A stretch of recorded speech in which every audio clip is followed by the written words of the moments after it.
So the first step is cutting the potatoes. The most important thing here is to make sure you get enough edges. These are the bits that are going to become really crispy. So once the potatoes have been cut, you need to wash the starch off. Leave them under running water for a couple of minutes. Now over here, I've got some potatoes that have been simmering for 20 minutes. I've infused the water with the skins from the potatoes, something normally that you throw away when you're making roast potatoes, but the skins have so much flavour. I want that flavour to go back into the potatoes. Now, what we're looking for here is the edges of the potatoes to have started to break up, just like this. And don't worry, all of this broken surface is going to absorb the oil while the potatoes are roasting, and that's going to make the crust really juicy. So at this point, we need to drain the potatoes. It's very important to take them as far as possible.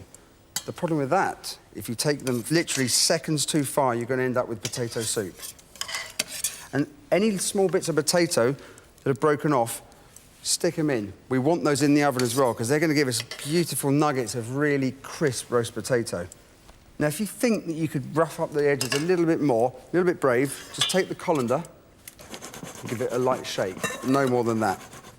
So once you've done that, just leave them in the colander for about 10 minutes. We need to leave them to cool down a little. As they cool down, the steam's going to be evaporating and the potatoes are going to be drying out. For the next step, I'm adding these potatoes to a tray of heated olive oil. It's really important to make sure that all of the potatoes are totally covered in the hot oil. That way we're going to ensure a really good crust.